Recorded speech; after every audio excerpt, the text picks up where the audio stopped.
Bonjour tout le monde, chers maîtres, chers modérateurs, honorable présence. Je vais commencer tout d'abord par remercier le comité d'organisation de la CMPC pour nous avoir associés à ce congrès qui est très intéressant, très enrichissant sur le plan scientifique. Et je tiens à vous remercier, vous tous, pour la qualité d'accueil et pour ce sentiment de fraternité qu'on est en train de ressentir depuis notre arrivée en Algérie.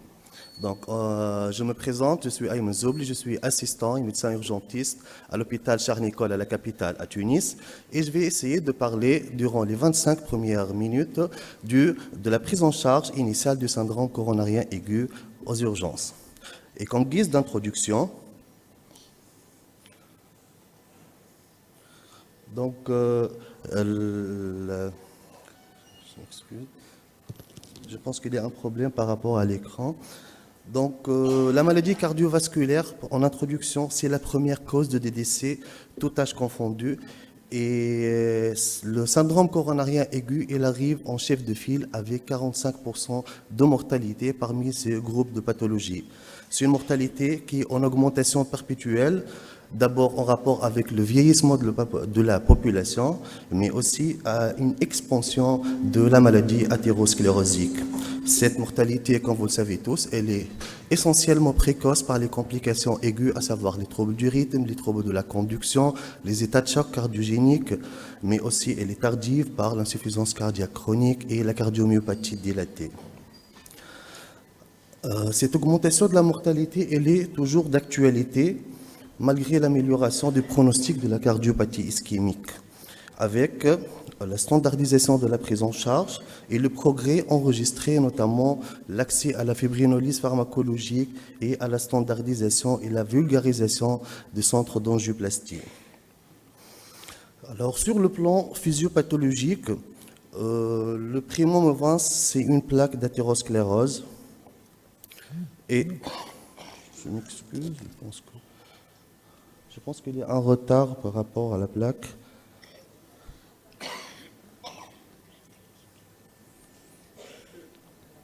Il y a un délai très important entre les plaques, s'il vous plaît. Donc, comme je venais de dire, le primo-morbus, c'est une plaque d'athérosclérose qui va subir une complication. Cette complication, c'est une fissuration ou bien une rupture. Et ce qui va suivre, c'est la formation d'un caillot ou bien d'un thrombus.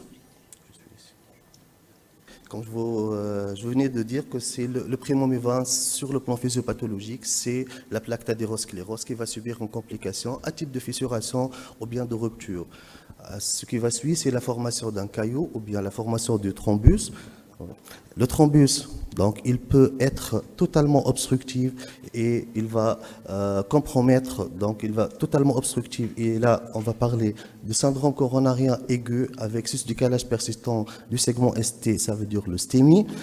Ce thrombus peut ne pas être totalement obstructif, qui sera ou bien partiellement obstructif, ou bien un aspect subocclusif de ce thrombus. Et là, donc on aura ce flux sanguin, mais parfois on aura des phénomènes d'embolisation distale au niveau capillaire et au niveau des artérioles.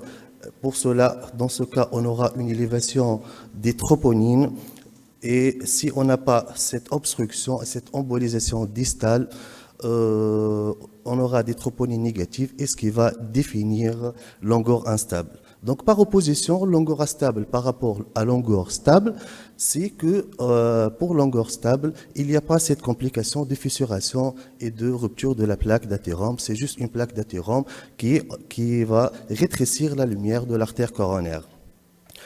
Et donc, vous voyez qu'il s'agit d'un même substratum physiopathologique et actuellement, on parle plutôt de spectre diagnostique plus large par rapport au syndrome coronarien aigu et qui va associer le STEMI, le non-STEMI et l'angor instable. Et d'autre part, ces formes diagnostiques possèdent le même parcours de soins, mais à des délais qui sont un peu différents par rapport à chaque nosologie et la stratégie thérapeutique sont également comparables. Et ceci va se traduire sur les dernières recommandations de l'ESC, qui est la société savante en cardiologie. Et pour la première fois, on réunit tous ces aspects nosologiques de syndrome coronaire dans une seule recommandation. Dans ce contexte, la prise en charge du syndrome coronarien aigu par le médecin de première ligne, ça veut dire nous urgentistes, un médecin libéral de libre pratique, un médecin de famille, mais parfois un médecin de travail, il va s'articuler essentiellement sur 4 étapes et on va dire 4 challenges. Le premier challenge, c'est de pouvoir établir un diagnostic positif.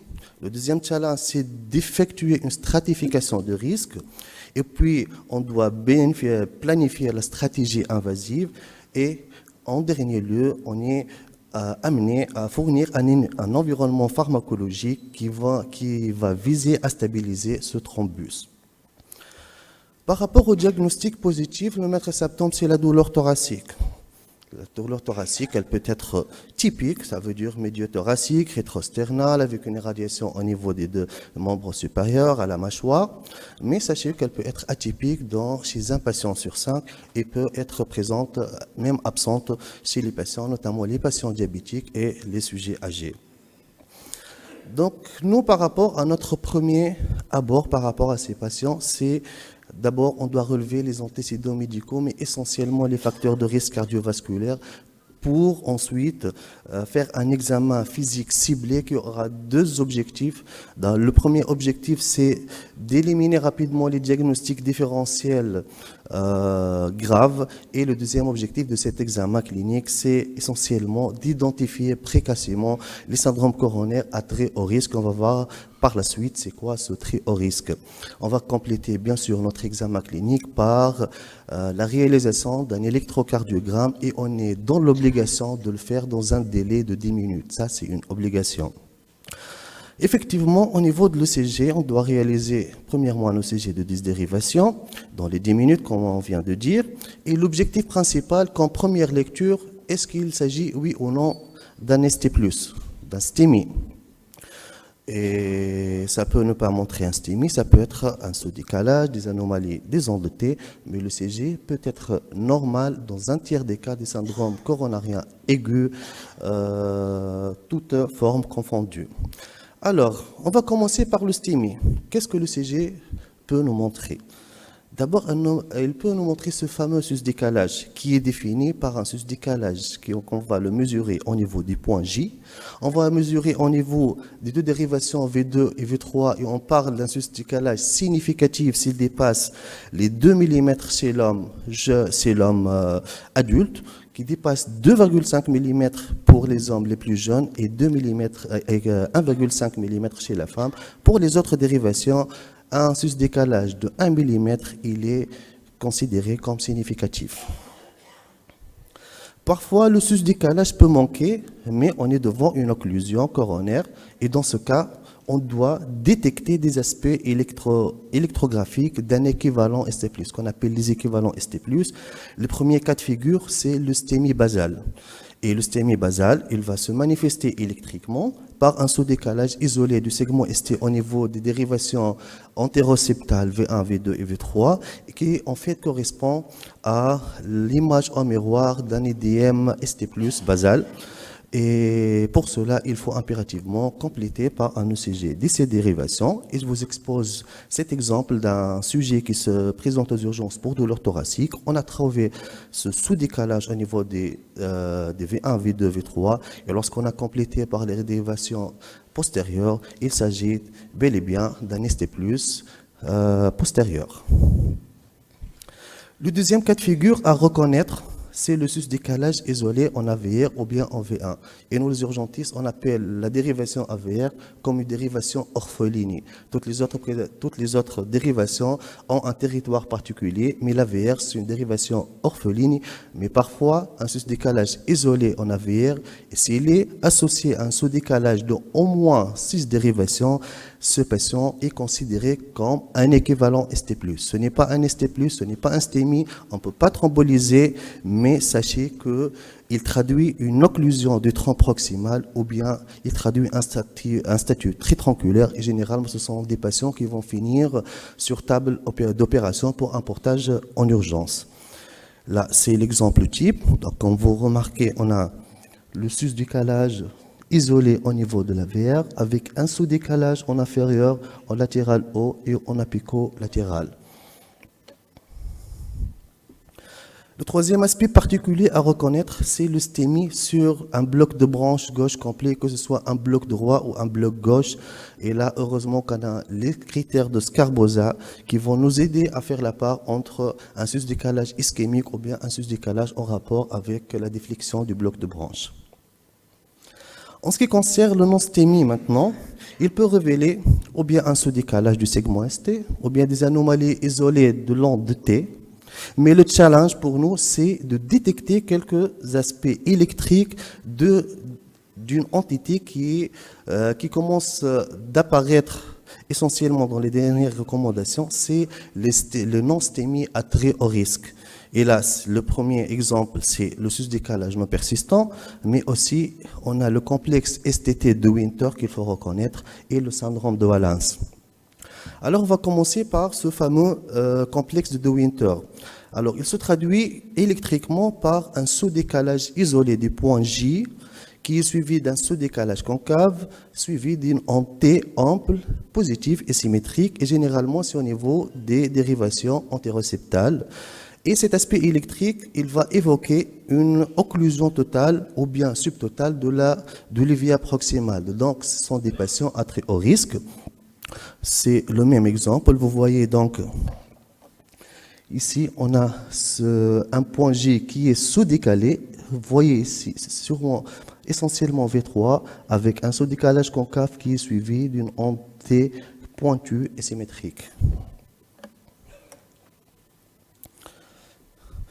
La deuxième entité concernant le non-STEMI, c'est le syndrome de Valence, historiquement reconnu sous le terme de syndrome de l'EVA. On aura deux types. Le type 1, c'est une entité biphasique en antéroceptale. Le type 2, c'est une entité négative qui est profonde et qui est creusante. Toujours, c'est un aspect très évocateur d'un STEMI à très haut risque et il traduit une occlusion subtotale ou totale de l'EVA proximale.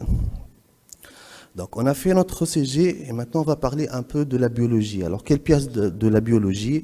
Maintenant, ce qui est recommandé par toutes les sociétés savantes, c'est les troponines ultrasensibles parce qu'ils ont une limite de détection qui varie entre 10 fois et même 100 fois plus de sensibilité par rapport aux troponines usuelles. On va se fier sur la valeur initiale, mais essentiellement sur la cinétique de ces troponines. Et actuellement, l'ESC, elle recommande d'intégrer le dosage des troponines ultrasensibles dans le cadre d'un protocole bien établi, un protocole de roll-in, roll-out ou bien observe. Ça veut dire que c'est un protocole qui va essayer de stratifier les patients à qui on peut les libérer précocement des urgences. Donc, ce qui est recommandé actuellement, c'est le protocole H0, H1. Si on n'a pas ce protocole, on peut donc se fier au protocole H0, H2 et H0, H3. Un point très important, il n'y a pas de place de troponine ultrasensible dans le STEMI ou bien dans le non-STEMI à très haut risque. Il n'a pas de place sur le plan diagnostique, elle garde toujours de place de point de vue pronostic, mais si on est devant un STEMI, on ne peut pas parler de troponine ultrasensible en termes diagnostiques. Donc schématiquement, on sera devant trois cas de figure. Ou bien on aura initialement une valeur initiale qui est faible, très faible, ou bien une augmentation qui ne dépasse pas le quotaf. Là, on peut libérer ces patients précocement des services des urgences.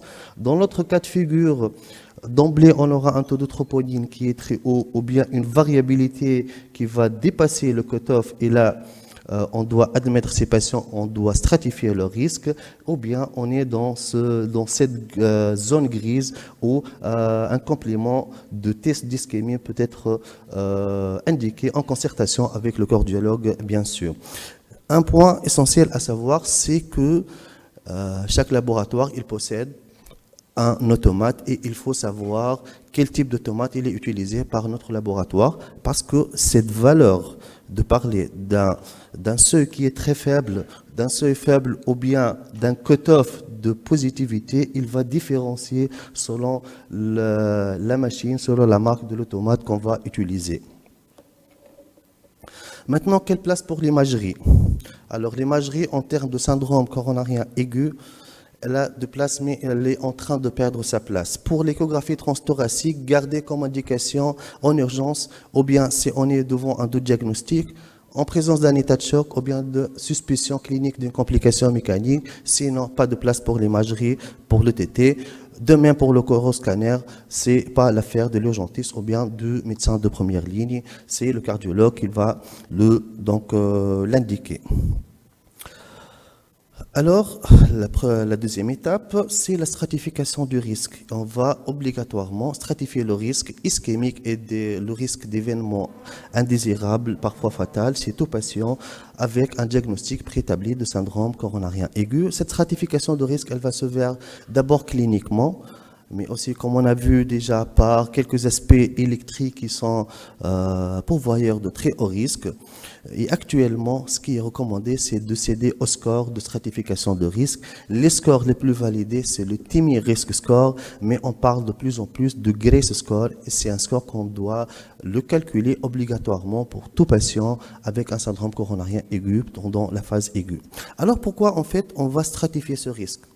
Parce que si on va stratifier le risque, on va planifier notre stratégie invasive. Ça veut dire, est-ce que ces patients, qu'on va l'adresser au cath lab, à notre angioplasticien, et dans quel délai on va l'adresser ce patient, ou bien c'est un patient qui va nécessiter juste une hospitalisation en USIG, ou bien c'est un patient qu'on peut décharger sans doute des services des urgences.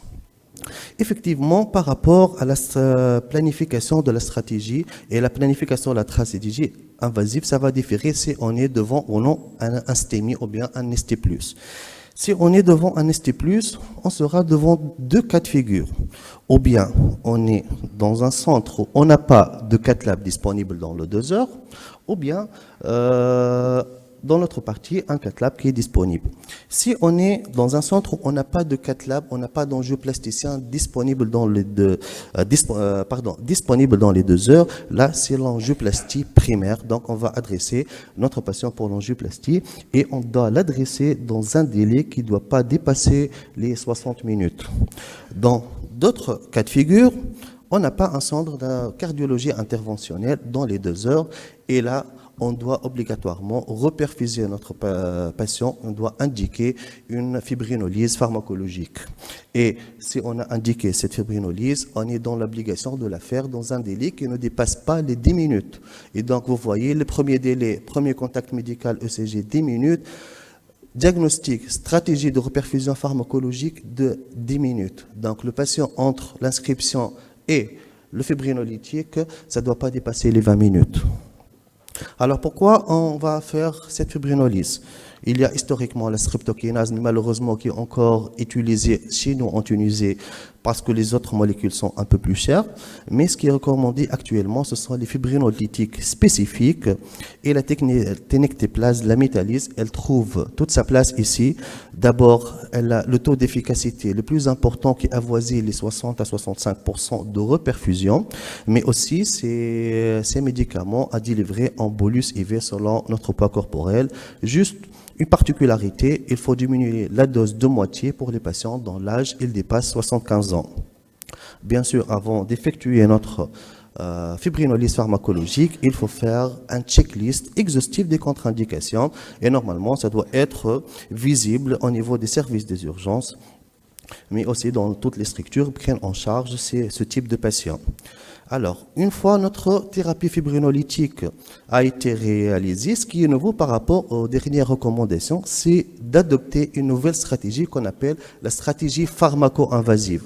Avant, on thrombolysait nos patients et on va attendre le résultat de notre thrombolyse au bout de 60 ou bien de 90 minutes, ça va dépendre de la molécule fibrinolytique. Si c'est un échec, on va l'adresser pour une angioplastie de sauvetage, ou bien si un succès, on va l'adresser plutôt en USIG. Actuellement, ce qui est recommandé, c'est cette stratégie invasive, pharmaco-invasive. Ça veut dire, même si j'ai thrombolysé mon patient, je dois obligatoirement l'adresser immédiatement dans un centre de cath lab, avec un transport bien sûr médicalisé, sans attendre le résultat de ma fibrinolyse.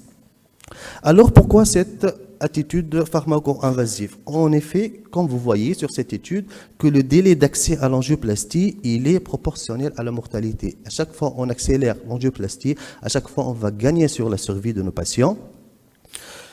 Sur cette étude norvégienne récente de 2022, l'adoption de la stratégie pharmaco-invasive, elle était associée à une amélioration de la survie, mais aussi à une réduction significative d'événements indésirables, notamment les MES, les fameux MES. Et à travers cette étude randomisée sur un large échantillon sur 1000 patients, le recours à la stratégie pharmaco-invasive, il était associé à une baisse de complications graves, à une baisse de la mortalité et surtout, on va gagner sur les effets indésirables. Donc, pour le ST+, ça c'est clair. Par rapport maintenant aux non-stémies. Alors, la stratification du non-stémie, on va être face à 3 types de situations. Ou bien on est devant un non-stémie à très haut risque. Ça veut dire en présence d'une instabilité hémodynamique en état de choc, devant des douleurs thoraciques qui résistent à un traitement médical optimal, devant une insuffisance cardiaque aiguë, devant une arythmie qui menace les pronostics vitaux, ou bien une complication mécanique, ou bien un changement dynamique, ce fameux ST labile, segment ST labile. Là, c'est un très haut risque. La deuxième cas de figure, c'est le haut risque qui est défini par un diagnostic de non-stémie confirmé, un score de Grace qui est supérieur à 140, ou bien une élévation transitoire du segment ST, ou bien des modifications dynamiques de ST, ou bien de l'onde de T. En absence de tous ces facteurs de risque, on va classer notre patient comme un patient à non haut risque. Alors, pour le premier cas de figure, sur les patients à très haut risque, on va adopter la stratégie invasive immédiate et ça va rejoindre les patients avec les patients stémés. Donc, on va essayer de les admettre rapidement dans un cath lab. En ce qui concerne les patients à haut risque, donc on va adopter la stratégie invasive précoce, ça veut dire c'est une stratégie invasive dans les 24 heures. Et pour les patients non à haut risque, une stratégie invasive sélective. Alors, une fois on a posé le diagnostic, on a stratifié le risque. La première, on a indiqué, planifié la stratégie invasive. La dernière étape, c'est de fournir un environnement pharmacologique qui va essayer de stabiliser ce thrombus et à travers lequel on va essayer d'agir sur cette zone de pénombre qui est ischémie et qui n'est pas encore nécrosée. Alors, lorsqu'on dit un environnement pharmacologique, on va associer obligatoirement un traitement anti-ischémique, mais aussi une thérapie antithrombotique. Alors, lorsqu'on dit traitement ischémique, c'est d'abord une oxygénothérapie, mais une oxygénothérapie que pour les patients hypoxémiques. Des dérivés nitrés et la voie sublinguale, elle trouve toute sa place, surtout en ville, chez les médecins de première ligne. On va indiquer une analgésie efficace, une anxiolyse et des bêta-bloquants, que ce soit IV ou Péros, les deux voies sont permises. La thérapie antithrombotique, c'est l'antiagrégation plaquettaire et c'est l'anticoagulation précoce et efficace. Alors, je vous ai parlé de l'oxygénothérapie. Pourquoi ce cut-off de 90%? Pourquoi on ne va pas mettre de l'oxygène chez tous les patients qui consultent pour un syndrome coronarien aigu? En fait, sur cette étude randomisée de 2017, sur 7000 patients, la mise systématique des patients sous oxygène n'a pas amélioré la mortalité. Plus récemment, c'est un essai clinique randomisé de 2021, c'est une cohorte cette fois de 40 000 patients, toujours pas d'effet sur les courbes de survie. Comme vous le voyez, les courbes de survie sont superposables, mais vous connaissez tous l'effet délétère de l'hyperoxie par l'intermédiaire des libérations des radicaux libres, et n'oubliez pas que l'oxygène est un vasoconstricteur, et donc on doit l'utiliser à bon escient. Qu'en est-il par rapport à l'analgésie? Et on est en train de lutter actuellement contre l'oligo-analgésie. Vous savez que la douleur, c'est la 4e urgence vitale, et sachez qu'en traitant la douleur chez ces patients, on va baisser considérablement la consommation en oxygène et on va agir sur la tachycardie. Et là, la chlorhydrate de morphine, elle trouve totalement sa place. Elle est même indiquée et c'est une recommandation grade 2A avec un beau niveau d'évidence. Alors, quand vous le voyez, au cours de cette étude, la morphine, elle fait mieux en termes d'analgésie précoce que l'association paracétamol, dérivé nitré, oxygène. Donc, la morphine, elle fait mieux. Donc, elle est efficace, mais aussi elle est safe. Elle est safe parce que quand vous voyez sur le tableau à droite, il n'y a pas une différence statistiquement significative par rapport aux effets indésirables. Donc, il ne faut pas avoir peur de la morphine. Maintenant, vous allez trouver, à travers quelques papiers, qu'un effet a été relaté à la morphine, et c'est son interaction avec les inhibiteurs des récepteurs P2Y12, à savoir le clopidogrel, le prasugrel ou bien le ticagrelor. Et en effet, c'est à travers cette étude, la morphine a été associée à un délai d'installation de l'activité d'agrégation plaquettaire in vitro qui était plus long. Donc, ça va, d'accord. Le même effet a été retrouvé sur cette étude, mais cela n'avait pas d'impact statistiquement significatif sur la survenue de complications ou de la mortalité. Et pour pallier à cet effet, l'adjonction de la méthoclopramide pourrait améliorer cet effet indésirable. Donc, on va passer à la thérapie antithrombotique.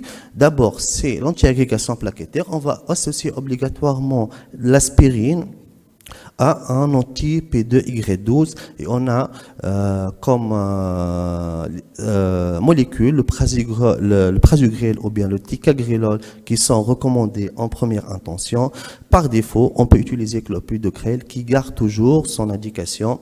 Les recommandations et les préconises pour le sujet âgé, le sujet avec un haut risque hémorragique, parce qu'en fait, son activité antiplaquettaire, elle est moindre, avec une activité un peu plus labile, mais sachez qu'il garde toujours sa place. Et vous voyez sur le résumé des recommandations, il est donc recommandé en deuxième lieu si on n'a pas le prasugrel ou bien le ticagrelor.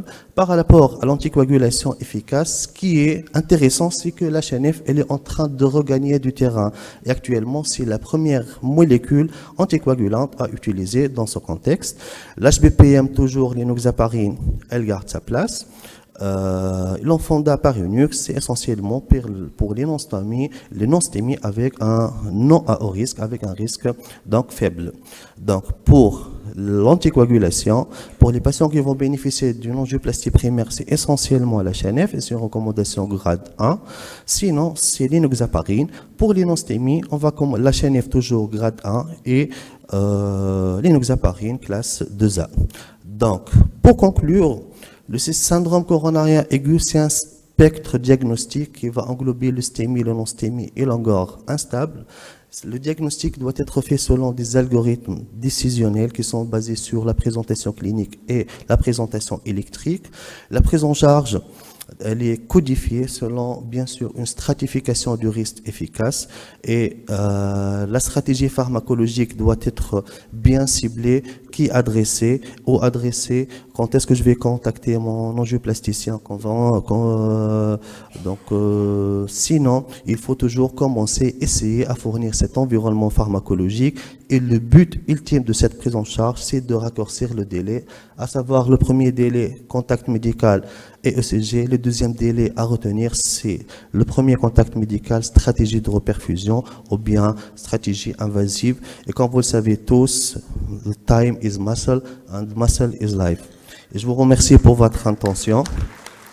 Et je veux terminer pour vous inviter au congrès de la STEBU qui va avoir lieu entre le 24 et le 26 avril à Hammamet. Donc vous êtes tous conviés et vous serez bien sûr le bienvenu.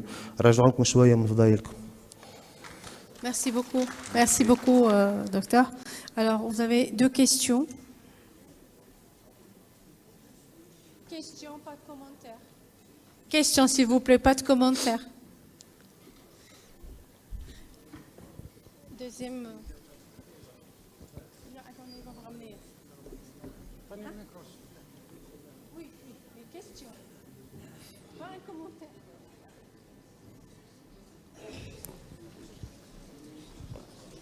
Et essayez d'aller un peu plus vite. Juste, d'accord, merci. Ma question consiste en ce qui concerne l'hystémie. Quand le syndrome coronarien aigu est parlant, on n'a pas de problème là-dessus.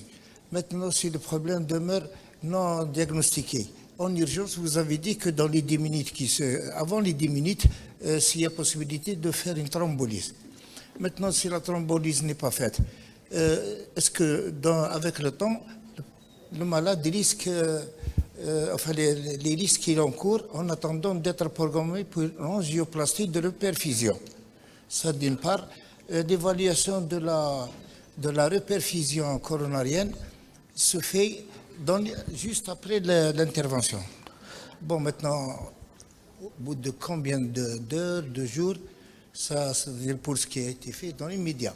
Les gens qui ont été reperfusés, qui ont subi une angioplastie coronarienne, est-ce que pour évaluer cette action interventionnelle, quels sont les moyens d'évaluer cet acte chirurgical?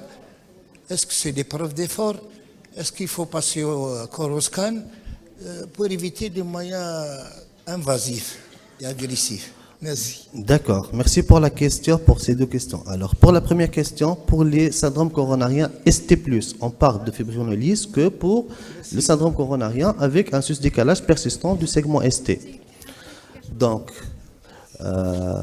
l'algorithme dit que si on a une angioplastie qui est disponible dans les 120 minutes, on va plutôt privilégier l'angioplastie primaire. Si on n'a pas ce luxe d'avoir l'angioplastie dans les 2 heures, on doit thromboliser les patients ST+, et c'est une thrombolyse dans les 10 minutes. Par rapport à la deuxième question, pour l'évaluation de l'efficacité de l'angioplastie, d'abord l'efficacité, elle se voit sur table. Et le fait de dilater ces patients, on aura un Timiflu 3, ça veut dire un rétablissement de la circulation coronaire, mais aussi c'est une évaluation qui se fait plus tardivement au cours de l'hospitalisation par l'échographie. Mais ce n'est pas l'écho de stress, ce n'est pas les épreuves ischémiques qui sont contre-indiquées à la phase aiguë, mais essentiellement par le retentissement sur la cinétique segmentaire au niveau de l'échographie transthoracique. Mais le fruit et le résultat, il est immédiat sur table. On voit en temps réel la désobstruction de l'artère coronaire en paire procédurale. Et d'ailleurs, les réponses sont classées en flux TIMI qui va de 1 jusqu'à 3. Et un TIMI flux 3, ça veut dire qu'on a rétabli d'une façon presque complète le flux intracoronaire. J'espère que j'étais clair. Merci. Une dernière question, s'il vous plaît. Salam alaikum. Salam. Est-ce qu'en Tunisie, vous dotez des services de réadaptation cardiaque après les événements cardiovasculaires larges, en territoire large cardiaque avec le retentissement physique? Est-ce que vous dotez des services de réadaptation cardiaque avec un algorithme bien codifié pour la prise en charge et la réinsertion du patient dans la profession? Alors là, honnêtement, l'information exacte, je ne l'ai pas. J'ai entendu parler d'une unité de réadaptation qui a déjà commencé à travailler, mais honnêtement, je n'ai pas des échos. Je ne peux pas vous répondre là-dessus par rapport à son efficacité sur le plan réel maintenant, honnêtement. Zoubli, si tu permets, je rebondis sur ça. Au fait, dans le public, c'est pas encore généralisé, c'est pas encore. Il y a des unités de réadaptation respiratoire, de réadaptation fonctionnelle, mais cardiologique pas encore. Mais dans le privé, il y a les physiologistes qui s'y mettent en collaboration avec les cardiologues. Et la première unité a vu le jour, mais c'est dans le secteur privé et pas encore dans le public. Donc, si ça commence quelque part, c'est qu'il y aura sûrement un travail après. Donc je pense que ça va se perdre. Je ne sais pas avec l'expérience algérienne. Alors, je vous remercie, docteur Ayman. Merci. J'appelle Merci à le vous. docteur Zidane, s'il vous plaît.